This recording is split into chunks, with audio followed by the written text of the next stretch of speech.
Hello అందరికీ నమస్తే. నా పేరు సన్నీ అఖిల్. నేను సినిమాలో క్యారెక్టర్ ప్లే చేశాను. బేసికలీ చిన్నప్పటి నుంచి ఆర్ట్స్ మీద ఇంట్రెస్ట్‌తో అలా థియేటర్ చేసి, ఫిల్మ్ ఇన్‌స్టిట్యూట్స్ చేసి, బయట షార్ట్ ఫిల్మ్స్ చేస్తూ, ఈ ప్రాసెస్‌లో జాబ్ చేస్తూ అలా సినిమాలో ట్రయల్స్ చేస్తూ ఉన్నాను. లక్కీగా నాకు ఒక 2 ఇయర్స్ బ్యాక్ మా సినిమా రావడం. జనరల్‌గా ఆర్టిస్టులు అంటే ఎళ్లి యాక్ట్ చేసి జస్ట్ యాక్టింగ్ వరకే మన పని ఉంటది.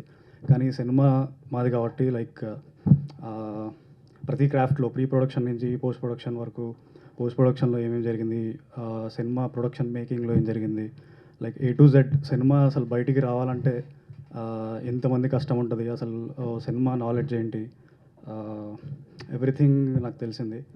లైక్ కెరియర్ బిగినింగ్‌లోనే ఇంత నాలెడ్జ్, ఇంత ఎక్స్‌పోజర్ నాకు దొరకడం నిజంగా చాలా లక్కీగా ఫీల్ అవుతున్నాను. లైక్ ఇప్పుడు మనం సినిమాకి జనరల్‌గా మనం కనిపించేది మెయిన్ టెక్నీషియన్సే కనిపిస్తాం కానీ, వెనకాల చాలామంది కష్టం ఉంటుంది. ఇంక్లూడింగ్ ప్రొడక్షన్ బాయ్‌తో సహా ప్రతి ఒక్కళ్ళు ఇంపార్టెంటే సినిమాకి. ఒక సినిమా బయటికి రావాలంటే ఎంత కష్టంగా ఉంటది, ఎంత కష్టపడాలి, ఎంతమంది కష్టపడాలి, ఇవన్నీ తెలుసుకున్నాను.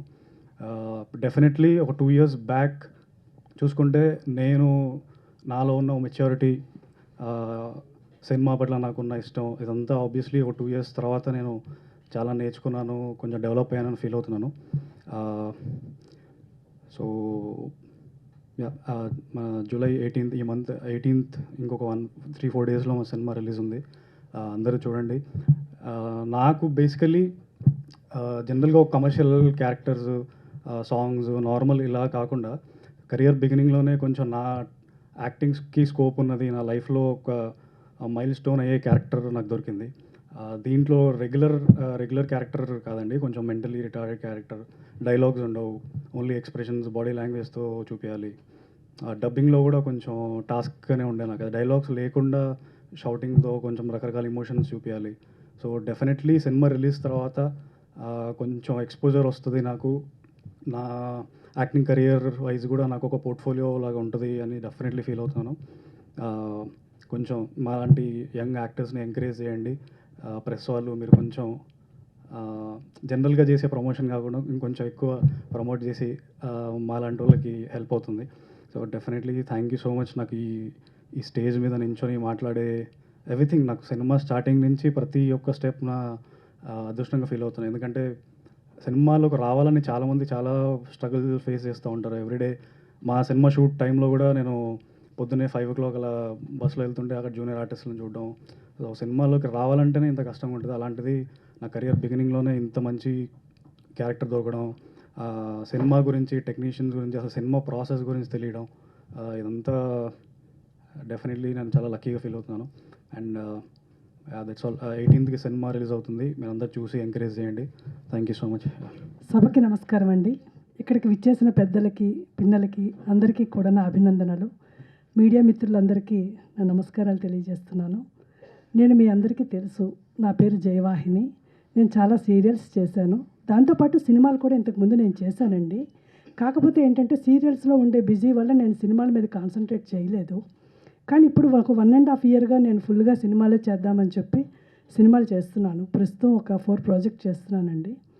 అయితే ముఖ్యంగా ఇందులో క్యారెక్టర్ గురించి చెప్పుకోవాలి అంటే, ఇప్పుడు మీ అందరికీ తెలుసు నేను ఎక్కువ నెగెటివ్ షేడ్ చేశాను.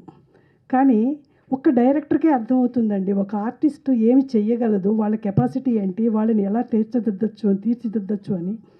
అలాగా ఈ పాత్ర నాకు బాబ్జీ గారు ఇవ్వడమే కాకుండా నాలోని నటనని ఎంత పాళ్ళలో రాబెట్టుకోవాలో అసలు చూస్తే తూకం వేసినట్టు ఉంటుందండి యాక్టింగ్ ఇందులో. అలాగా అంటే అంత శ్రద్ధ చూపించి, అంత చక్కగా డిజైన్ చేసి ఆ క్యారెక్టర్‌ని, అంతేకాకుండా నా కో ఆర్టిస్ట్ అఖిల్ కానీ, శుభలేఖ సుధాకర్ గారు కానీ, అజయ్ ఘోష్ గారు కానీ వీళ్ళందరూ కూడా ఎంతో చక్కగా నటించి చక్కటి సినిమాగా దీన్ని మేము తీర్చిదిద్దారు. ఇంకా మా ప్రొడ్యూసర్ గారి గురించి ఎంత చెప్పినా కూడా తక్కువేనండి. ఎందుకంటే ప్రొడ్యూసర్ అనేది లేకపోతే ఇండస్ట్రీయే లేదు కదా! మనందరికీ తెలుసు ఆ విషయం. ప్రొడ్యూసర్ గారు ఎంతో చక్కగా ఇలాంటి సినిమాని నిర్మించడానికి ముందుకొచ్చి, ఒక సందేశాత్మక చిత్రాన్ని నిర్మించడానికి సర్వసాధారణంగా కొత్తగా ఉండే ప్రొడ్యూసర్స్ ఎవరు ముందుకు రారండి. కొంచెం పాతబడ్డాక వస్తే రావచ్చేమో కానీ ఆయన అలా కాదు. నేను ఈ సినిమా తీస్తాను, చాలా మంచి చిత్రం అవుతుంది ఇది అని చెప్పి మా అందరినీ ఎంతో చక్కగా చూసుకొని లొకేషన్‌లో ఈ చిత్రాన్ని నిర్మించారు. ఇక ఈ చిత్రం గురించి 2 మాటలు చెప్పాలి అంటే యాక్చువల్‌గా సార్ మన యాదయ్య గారు మొత్తం చెప్పేశారు ఆయన. అంటే ప్రతి మనిషికి కూడా బాల్యము అనేది ఒక పునాది అండి. మనం ఒక బిల్డింగ్ కట్టేటప్పుడు మనకి పునాది ఎలాగైతే ఉంటుందో బాల్యం అనేది అది గొప్పవాళ్ళ ఇంట్లో పుట్టచ్చు, పేదవాళ్ళ ఇంట్లో పుట్టచ్చు, ఏదైనా అవ్వచ్చు, తెల్లగా ఉండొచ్చు, నల్లగా ఉండొచ్చు. కానీ బాల్యాన్ని బట్టే మన తాలూకా గ్రోయింగ్ ఉంటుందండి యాక్చువల్గా. అటువంటి బాల్యాన్ని మనం చిన్నప్పుడే చిదిమేస్తే ఏమవుతారు వాళ్ళు? ఇదంతా మనం అందరూ కూడా ఆలోచించాల్సిన ఒక విషయం అనమాట.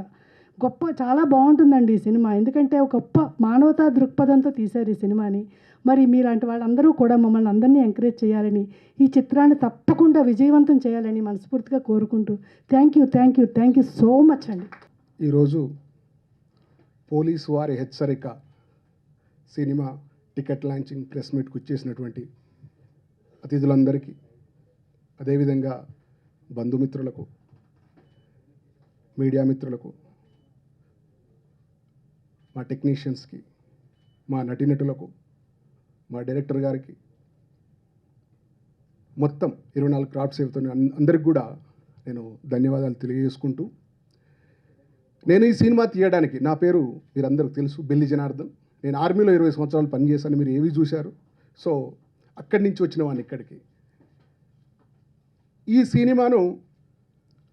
సినిమా రంగాన్ని ఎంచుకోవడం, బాబ్జీ గారు దానికి తోడవడం,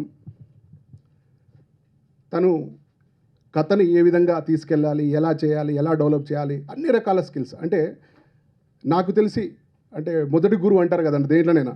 సో డైరెక్టర్ బాబ్జీ గారి నుంచి చాలా నేర్చుకున్నాను. అదేవిధంగా నేను సినిమాను ఒక మనిషితో పోలిసి జస్ట్ ఒక్క నిమిషంలో కంపేర్ చేసి చెప్తానండి. అసలు ఏంటి సినిమా?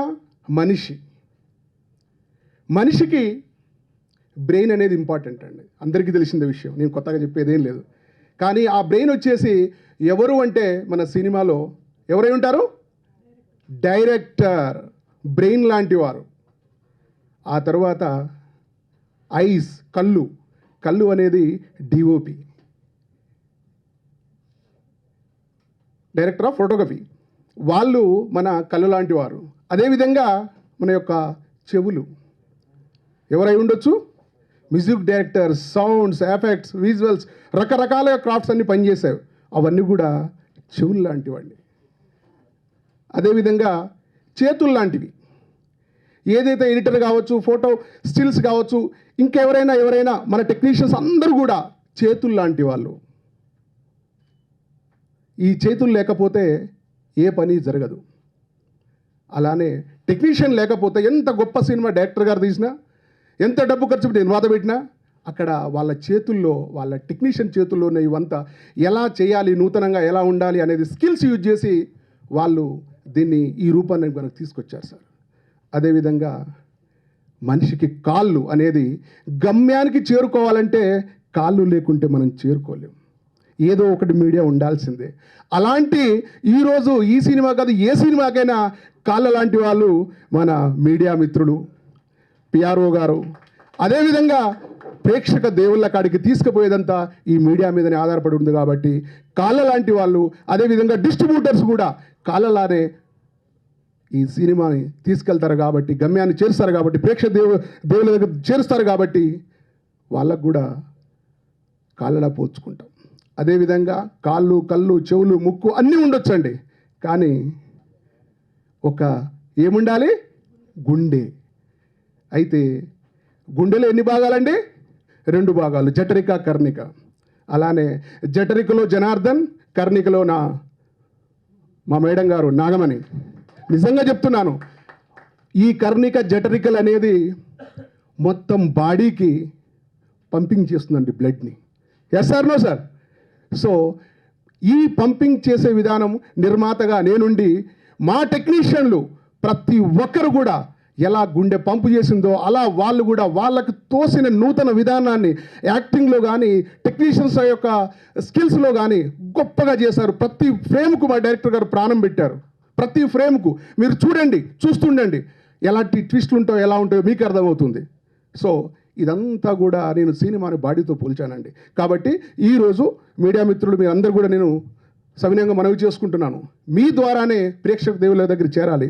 ఆ ప్రేక్షక దేవులు ఆదరిస్తేనే నాలాంటి నిర్మాతలు నిలబెడతారు. 1 కాదు, 10 కాదు, 20 కాదు, 100 సినిమాలు కూడా తీయడానికి కూడా ముందుకొస్తామని సవినయంగా తెలియజేసుకుంటూ, మీ అందరికి కూడా కృతజ్ఞత తెలియజేసుకుంటూ, ఈ 18th రోజు మన సినిమాని థియేటర్లో అందరూ చూస్తారని ఆశిస్తున్నాను. అదేవిధంగా మీరు ప్రేమిస్తారని, మీ యొక్క ఆశీర్వాదాలు మా యూనిట్స్ అందరి మీద ఉంచుతారని ప్రతి ఒక్కరికి కృతజ్ఞత తెలియజేసుకుంటూ ముగిస్తున్నాను. Thank you very much. చాలా పేరు ప్రఖ్యాతులు గాంచిన వాహిని మేడం గారు, అట్లాగే ఈ సినిమాలో సినిమా అంతా తండ్రిని కోల్పోయి తల్లిని కోల్పోయి ఒక మతిభ్రమించిన కుర్రాళ్ళ నటించి తన పాత్రకి సహపాత్రలకి చాలా మద్దతునిచ్చిన అఖిల్ సన్ని, మా మరదలు, మా కోడలు, నిజానికి ఆమె ఈ సినిమా నిజమైన నిర్మాత, రియల్ ప్రొడ్యూసర్ నాగమణి, ఆమె మంచి ఉపాధ్యాయురాలు. సభలో కూర్చున్నటువంటి సినిమాలో 24 క్రాఫ్ట్స్ ఉంటాయి. దానికి సంబంధించిన నిపుణులు, అనుభవజ్ఞులు ఒక క్రాఫ్ట్ చూడగానే ఈ సినిమా హిట్ అవ్వగలదు, లేదా ఒక పాత్రను చూడగానే, ఒక సన్నివేశం చూడగానే ఇది సినిమాకు ప్రాణం కాగలదని తీర్పు చెప్పగల మిత్రులందరూ సభలో ఉన్నారు. వాళ్ళందరికీ పేరు పేరున నమస్కారం. మా ఊరికి చెందిన మా మామ, ఈ సినిమాకు ప్రధాన మద్దతుదారుడు తాటిచేసి శ్రీనివాస్. ఈ సినిమా 2 సంవత్సరాలుగా నిర్మాణం అవుతున్నప్పుడు నిర్మాతని, దర్శకుడిని లొకేషన్స్కి మోసుకుపోయిన మా హరి, ఆయన ఆర్మీ ఆఫీసర్ అయిన ఇవాళ ఇక్కడ ఈ కేఎస్ ప్రకాష్ రావు గారు, దాగేంద్రరావు గారి తండ్రి అనుకుంటా, వారి స్మారక హాల్లో మంచి యాంకరింగ్ చేసిన మిత్రులు కల్నల్ అలీ గారు, అందరికీ నమస్కారం. అట్లాగే ఇన్ని కెమెరాల ముందు మాకు మాట్లాడడం అలవాటు ఉండదు. నేను నాటకరంగం నుంచి వచ్చాను.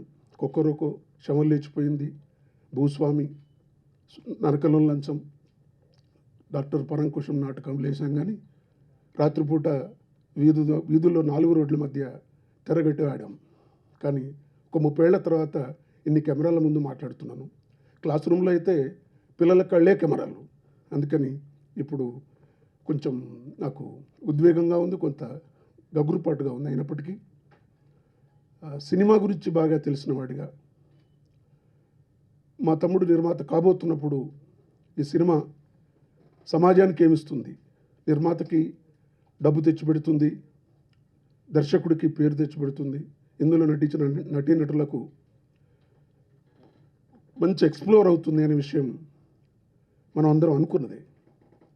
చాలా మటుకు ఏ సినిమా హిట్ అవుద్ది అంటే కాస్ట్ అండ్ కంటెంట్ ఉన్న సినిమాలు హిట్ అవుతాయి. అంటే మంచి నటీనటులు, మంచి కథ ఉన్న సినిమా హిట్ అవుతుంది. ఆ రీత్యా చూసినప్పుడు నేను సినిమాకి రివ్యూ రాయలేదు, సినిమా గురించి రివ్యూ చేయలేదు. కావ్యాలకు, కవిత్వాలకు, లేదా మంచి మంచి పుస్తకాలకి, సభలకి యాంకరింగ్ చేయడం అలవాటు. కానీ పోలీసు వారి హెచ్చరిక సినిమాకి నేను నిర్మాత అన్నగా, కుటుంబ సభ్యుడిగా కాకుండా అవతల వాడి అవుట్ సైడర్గా చూసినప్పుడు ఈ సినిమాలో మంచి కంటెంట్ ఉంది, మంచి కాస్ట్ ఉన్నారని కూడా నేనైతే నమ్ముతున్నాను. ముఖ్యంగా రవి కాలే గారు, శ్రేయాజీ షిండే గారు, అజయ్ ఘోష్ గారు, అట్లాగే శుభలేఖదార్ గారు పెద్దలు, ఆయన దాదాపు 50 ఏళ్ళుగా ఆయన నటిస్తున్నారు. అట్లాంటి వాళ్ళందరూ ఉన్నారు. కథకు కథాబలం ఉంది. తర్వాత వాళ్ళు పోగా సినిమా అంతా చాలా అంటే ప్రతి సీన్కి ప్రాణం పోసినటువంటి తక్షణ పాత్రలన్నీ చాలా గొప్పగా ఉన్నారు. వాళ్ళందరూ బహుశా ఇక్కడ కూర్చున్నారు. వాళ్ళందరికీ కూడా నేను పేరు పేరున నమస్కారం తెలియజేస్తూ ఈనాటి ఈ కార్యక్రమానికి నిజంగా దేవుళ్ళు అట్లాంటి పదం వాడిని, కానీ మూల కారకులు, ముఖ్యులు, మేము ఇన్నాళ్ళు పడ్డ కష్టం, శ్రమ, మా ఆశలు, మా లక్ష్యం, మా ధ్యేయం, ఈ మొత్తాన్ని జనబాహుల్యంలోకి, ప్రేక్షక బాహుల్యంలోకి తీసుకెళ్ళడానికి సారథ్యం వహిస్తున్న పాత్రికేయ మిత్రులందరికీ ముందుగా హృదయపూర్వక ధన్యవాదాలు తెలియజేసుకుంటున్నాను. అలాగే ఈ వేదిక మీద ఉన్న మా ప్రొడ్యూసర్ గారి అన్నయ్య గారు, మాకు కూడా అన్నయ్యలాగే, ఆయన గురించి ఇందాక నేను మట్టి మనిషి అన్నాను, మట్టి కవి. మేమంతా నిజంగా నిర్మాత గారు కానీ నేను కానీ మేమందరం కూడా సాహిత్యం నుంచి వచ్చిన వాళ్ళం. కథలు, కవిత్వాలు, పాటలు వీటన్నిటిని ప్రేమించేవాళ్ళం. కాబట్టి మేమందరం ఈ టీంలో పనిచేసే చాలామంది కూడా సాహితీ ప్రియులే. కాబట్టి మా అందరి తరపున తెలంగాణ గడ్డపైన, తెలుగు నేలలపైన మట్టి కవిగా పేరు పొందిన మా బెల్లి యాదన్న సార్ గారికి ఈరోజు ఈ కార్యక్రమంలో పాల్గొని మొట్టమొదటి టికెట్ని లాంచ్ చేసినందుకు మా టీం అందరి తరపున హృదయపూర్వక ధన్యవాదాలు తెలియజేసుకుంటున్నాను. అలాగే ఈ వేదిక మీద మా నిర్మాత గారితో పాటు కర్ణిక జఠరికలు అన్నారు, పూర్తి సైన్స్ నాకు అర్థం కాలేదు, కానీ ఆ సైన్స్ నాకు తెలియదు. కానీ టోటల్గా ఫస్ట్ నుంచి స్టార్టింగ్ వరకు ప్రతి క్షణం, ప్రతి అడుగు, ప్రతి నిమిషం వెన్ను తట్టి ప్రోత్సహిస్తూ ధైర్యం ఇస్తూ ఈ సినిమా ముందుకు పోవడానికి కారకులైన మేడం గారికి కూడా మా అందరి తరఫున హృదయపూర్వక ధన్యవాదాలు తెలియజేసుకుంటున్నాను. అలాగే ఈ సినిమాలో ప్రారంభం నుంచి కాల్ షీట్లతో సంబంధం లేకుండా, రెమ్యునరేషన్తో సంబంధం లేకుండా, ఏ అర్ధరాత్రి మేడం అర్జెంటుగా వాహిని గారు రేపు మీ డేట్ కావాలంటే ఎన్ని కష్టాలు పడి అక్కడ డేట్ అడ్జస్ట్ చేసుకొని చేస్తారు. కానీ మొత్తానికి ఈ విధంగా మాకు డేట్ ఇచ్చి, అంటే పెద్ద ఆర్టిస్టులు హ్యాండ్ ఇచ్చినప్పుడు ఎవరు హ్యాండ్ ఇచ్చినా ఆ రోజు షూటింగ్ అయిపోకుండా మాకు అందుబాటులో ఉంటూ ఈ సినిమా నాదిగా భావిస్తూ ప్రోత్సహించిన వాహిని గారికి, అలాగే మీ అందరి ఆశీస్సుల కోసం వస్తున్న మా చిరంజీవి సన్నీ అఖిల్కు, అలాగే వేదిక మీద ఉన్న పెద్దలందరికీ, ఇంకా చాలామంది ఈ సినిమాలో పనిచేసిన టెక్నీషియన్స్ నా ఉపన్యాసం తర్వాత పరిచయం చేస్తాను. వేదిక మీదకి అందరినీ పిలవడం కష్టమని పిలవలేదు. డ్యాన్స్ మాస్టర్లు, మ్యూజిక్ డైరెక్టర్లు, ఇంకా ముఖ్యమైన పాత్రలు ధరించిన మా హీరోలు ఇలా అంతా ఉన్నారు. వాళ్ళందరికీ కూడా పరిచయం చేస్తాను. నిజంగా అంటే ఒక రకంగా ఒక భయం, ఒక టెన్షన్, ఇటువంటి పరిస్థితుల్లో ఈరోజు నేను మీ అందరి ముందు నిల్చున్నా. కానీ మీ ధైర్యం, నేను కూడా పాత్రికేయ వృత్తి నుంచి వచ్చిన వ్యక్తిగా, జర్నలిస్ట్ సంఘంలో గౌరవ సలహాదారుడిగా ఉన్న వ్యక్తిగా, ఏబిడబ్ల్యూజే ప్రార్థన గీతాన్ని రాసిన వ్యక్తిగా మీరు నన్ను బాగా ప్రేమిస్తారని, మా చిన్న సినిమాను జనాల్లోకి వీలైనంత ఎక్కువగా జనబాహుల్యంలోకి తీసుకెళ్తారనే నమ్మకంతో సినిమాను విడుదల చేస్తున్నాం. ఇన్నాళ్ళ శ్రమ, ఇన్నాళ్ళ కష్టం 18వ తారీఖున ఏమవుతుందనే ఒక భయం తలుచుకుంటేనే, అంటే ఎంత కష్టపడ్డా నిజమైన జడ్జిమెంట్ అక్కడ జరుగుతుంది. ఈరోజు ఆ ప్రేక్షకులకు, మా టీంకు మధ్యన సంధానకర్తలు, మాకు ప్రాణం పోసేవాళ్ళు, ప్రాణవాయువులు, నిజంగా చెప్తున్నాను, జర్నలిస్ట్ మిత్రులే. నేను రాసిన పాటలో ఒకటి రాసుకున్నాను. నీళ్ళ మీద నడిచిన యేసుక్రీస్తులు, కన్నీళ్ళ మీద నడుస్తున్న జర్నలిస్టులు, పగటి వేళ సూర్యుళ్ళు, రాతి రేల చంద్రుళ్ళు, 6 ఋతువులకు వీళ్ళు ఆప్తమిత్రులు అని ఒక టైటిల్ సాంగ్ రాసి, జర్నలిస్టుల సంఘం లైఫ్లో ఒక టైటిల్ సాంగ్ రాసిన వ్యక్తిగా నాకు ఆనందం ఉంది. కాబట్టి అప్పటి నుంచి ఆ ప్రేమతో నేను కోరుకుంటున్నాను. దయచేసి ఇక్కడ ఉన్న మిత్రులే కాకుండా ఇంకా చాలామంది మిత్రులు ఈ సినిమా గురించి జనాలకు తీసుకెళ్తున్నారు. వాళ్ళందరికీ ధన్యవాదాలు తెలియజేసుకుంటున్నాను. అయితే ముఖ్యమైన కొన్ని, అంటే ఈ సినిమా తాలూకు ఒక ముఖ్యమైన సమాచారం మీ ముందు నేను వ్యక్తం చేయాలనుకుంటున్నాను. చాలామంది అడిగారు, పోలీసు వారి హెచ్చరిక, ఒక అద్భుతమైన టైటిల్ పెట్టారు. కానీ మీరు వచ్చిన పబ్లిసిటీ, పేపర్లు, టీవీ యాడ్స్, సాంగ్స్, టీజరు ఇవన్నీ చూస్తుంటే రెగ్యులర్ సినిమాల మాదిరిగా హీరోలు, ఫైట్లు, డ్యూయేట్లు, రొమాంటిక్ సాంగ్స్, ఈ కోణాలు, ఈ కొలతలు ఏం కనబడడం లేదు. సంథింగ్ ఏదో జరగబోతుంది. ఏం చేస్తున్నారు? సినిమా చూస్తే ఒక మలయాళీ సినిమా స్మెల్ కొడుతుంది. ఇటువంటి క్యారెక్టర్స్ కనిపిస్తున్నాయి. వాటి గురించి సినిమా రిలీజ్ ముందు జనానికి, రేపు ప్రేక్షకులకు కూడా వాళ్ళకున్న డౌట్స్ని క్లియర్ చేయమని అడిగాను. నిజమే, ఈ సినిమాలో మరి ప్రతి సినిమాలో హీరో ఉంటాడు కదా, హీరోకు డ్యూయెట్లు ఉంటాయి, పాటలు ఉంటాయి. మరి మీ సినిమా తాలూకు ఏంటంటే, ఈ సినిమాకున్న ఒకే ఒక ప్రత్యేకమైన విషయం ఏంటంటే, ఈ సినిమాలో విలన్ల మధ్య ప్రేమ ఉంటుంది. మొట్టమొదటిసారిగా తెలుగు సినిమా ప్రపంచంలో కానీ ఇతర భాషలో ఉన్న సినిమాలో కానీ ఏ సినిమాలో సరే హీరోలు ప్రేమించుకుంటారు, హీరోయిన్లతో పాట పాడుతుంటారు. కానీ ఈ సినిమాలో విలన్ల మధ్య ప్రేమ ఉంటుంది, విలన్ల మధ్య డ్యూయెట్లు ఉంటాయి. విలన్లు ప్రేమించుకుంటారు. 5 హీరోలు, 5 విలన్లు, హీరో 5 విలన్లు, ఒక విలన్ అమ్మాయి కూడా విలనే. వాళ్ళ మధ్యన లవ్, వాళ్ళ మధ్యన డ్యూయెట్, వాళ్ళ మధ్యన పాటలు, వాళ్ళ మధ్యన రొమాన్స్. ఇది ఈ సినిమా తాలూకు ఒక విశేషం. అయితే మరి హీరో ఏం చేస్తుంటాడు? హీరో సమాజం చెక్కిన శిల్పం. ఈ సినిమాలో పోలీసు వారి హెచ్చరిక అని ఈ సినిమాతో ఒక డైరెక్టర్గా, ఒక కథకుడిగా, ఒక మాటల రచయితగా నేను ఏదైతే చెప్పాలనుకున్నానో, ఏ సందేశాన్ని అయితే జనబాహుల్యంలోకి తీసుకెళ్లాలనుకుంటున్నానో దాని తాలూకు ఒక ప్రతిరూపం హీరో క్యారెక్టర్. అతనికి ప్రేమ ఈ టైప్ అమ్మాయిలు అబ్బాయిలు యుగల గీతాలు ఇటువంటి ప్రేమ కాదు, సమాజం మీద ప్రేమ ఉంటుంది, పోలీస్ స్టేషన్ మీద ప్రేమ ఉంటుంది, పోలీస్ లాఠీ మీద ప్రేమ ఉంటుంది, పోలీస్ యూనిఫామ్ మీద ప్రేమ ఉంటుంది, పోలీస్ క్యాప్ మీద ప్రేమ ఉంటుంది. అందుకే ఆ ఫ్లాష్ బ్యాక్ చెప్పకూడదు, కానీ చినిగిపోయిన మసిబారిన పోలీస్ యూనిఫామ్ ధరించి ఉదయం లేచినప్పటి నుంచి సాయంత్రం వరకు ఈ సమాజానికి రక్షణగా కాపలా కాస్తున్న పోలీసులు కాపలా కాస్తుంటే, ఆ పోలీస్ స్టేషన్కి కాపలా కాస్తూ, ఆ పోలీస్ స్టేషన్ దగ్గర మార్చింగ్ చేస్తూ, ఆ పోలీస్ స్టేషన్కి సెల్యూట్ కొట్టుకుంటూ తిరుగుతున్న ఒక క్యారెక్టర్. ఇటువంటి ఒక భిన్నమైన నేపథ్యంతో, భిన్నమైన కథాంశంతో మరి తీసుకెళ్తూ అండర్ కరెంట్గా మరి ఏంటి ఒక పిచ్చోడు లేదా డ్యూయెట్లు, విలన్ పాట పాడుకుంటారు. అటు ఏంటి పోలీసు వారి హెచ్చరిక ఏంటి, ఏ హెచ్చరిక చేయబోతున్నారు అన్నప్పుడు మనందరికీ తెలుసు పోలీసు వారి హెచ్చరిక అనేది. ఇందాకే ఒక పాత్రికేయ మిత్రుడు అడిగాడు. పోలీసు వారి హెచ్చరిక అనే టైటిల్ పోలీస్ డిపార్ట్మెంట్ వాళ్ళు చాలా కాలంగా గోడలపైన, పత్రికలలో, మైకులలో, ఆయా సందర్భాలలో, ఆయా ఊర్లలో పండగలప్పుడో, పబ్బాలప్పుడో, ఆ ఊర్లలో దొంగలు పడ్డప్పుడు దొంగలు ఉన్నారు జాగ్రత్త అంటూ ఒక పోలీసు వారి హెచ్చరిక, ఇలా రకరకాల హెచ్చరికలు చేస్తుంటారు.